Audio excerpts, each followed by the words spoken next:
जय श्री राम। आज हम बात करने जा रहे हैं ट्विंस की। ट्विंस क्या होते हैं? अगर कोई ह्यूमन फीमेल एक ही टाइम पे दो इंडिविजुअल को जन्म देती है तो उसे हम क्या बोलते हैं? उन इंडिविजुअल को ट्विंस। तो ट्विंस तीन तरह के आपको देखने को मिलते हैं या पढ़ने को मिलते हैं। 12th क्लास में principal basis of inheritance chapter जो है उसमें आप इसको पढ़ते हैं। यहाँ पे आपको लिखे गए हैं आइडेंटिकल ट्विंस, सियामेंसे ट्विंस और फ्रेटर्नल ट्विंस।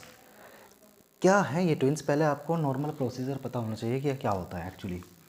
एक ह्यूमन फीमेल का जो ओवा होता है और एक स्पर्म मिल करके क्या बनते हैं? ये दोनों फ्यूज़ करते हैं और फ्यूज़ करने के बाद क्या बनता है? जाइगोट। यानी कि ये सेल और ये सेल दोनों फ्यूज़ कर जाती है। फ्यूज़ करने के बाद ये क्या बनता है? जाइगोट। ये जाइगोट बनता है। उसके बाद जाइगोट में डिवीज़न शुरू हो जाते हैं।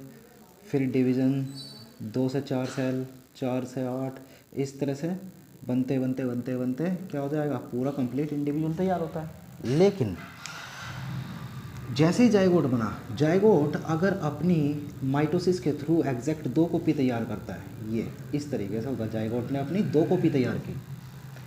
अगर जाइगोट एक ही स्पर्म एक ओवा को फर्टिलाइज करने के बाद जब जाइगोट बनेगा तो जाइगोट अपनी एग्जैक्ट कॉपी तैयार करके सेपरेट अगर हो जाता है तो इस तरह से जो डीएनए इसका था वही डीएनए इसमें पहुंचा है और इसकी ही एग्जैक्ट कॉपी तैयार हुई है। इसका मतलब ये दोनों जो ट्विंस होंगे वो जेनेटिकली और जो फिनोटाइपिकली है या जीनोटाइपिकली जो है, जीनोटाइपिकली यानी कि डीएनए के बेस पर अगर आप उसे देख ले जीन के बेस पे, या फिनोटाइपिकली या उसके एक्सटर्नल फीचर आप उसके देख सकते हैं तो वो बिल्कुल आइडेंटिकल होंगे। इसीलिए इसको बोलते हैं हम मोनोजाइगोटिक ट्विंस या आइडेंटिकल ट्विंस। इस तरीके से बनते हैं।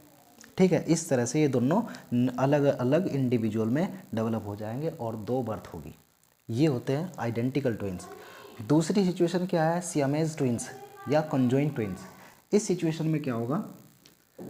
फिर से मोनोजाइगोटिक ट्विंस की तरह से ही, जैसे कि आइडेंटिकल ट्विंस है, इसी की तरह से क्या होने वाला है? जाइगोट बनेगा और जाइगोट बनने के बाद फिर से जाइगोट अपनी 2 मल्टीपल कॉपी दो एग्जैक्ट कॉपी तैयार करता, लेकिन ये दोनों कॉपी सेपरेट नहीं हो पाती है, कहीं ना कहीं से एक दूसरे को अटैच करती है, जिसकी वजह से जब ये इन दोनों का जो जन्म होगा तो इस तरह के कुछ जो आपने सुने भी होंगे या देखे भी होंगे डिस्कवरी नेशनल जियोग्राफिक चैनल पे कि 2 बच्चे आपस में जुड़े रहते हैं, है ना।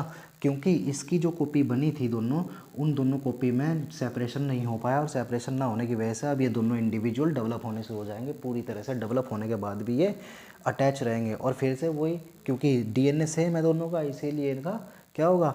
जीनोटाइप और फिनोटाइप सेम होगा, सेक्स भी सेम होगा। क्योंकि अगर एक्स क्रोमोसोम इसमें आया था XX, तो ये दोनों ये XX फीमेल था तो इसने अपनी तैयार कॉपी करी दोनों एग्जैक्ट, तो इसमें दोनों में XX ही आएगा। अगर XY था तो दोनों में XY आएगा, यानी कि उनका जो सेक्स होगा वो भी सिमिलर होगा। इस तरह की सिचुएशन को बोलते हैं सियामेसे ट्विंस या कंजॉइंट ट्विंस। तीसरी तरह का जो फ्रेनेटर ट्विंस होते हैं उसमें क्या होता है? कंडीशन ये आ जाती है इसमें।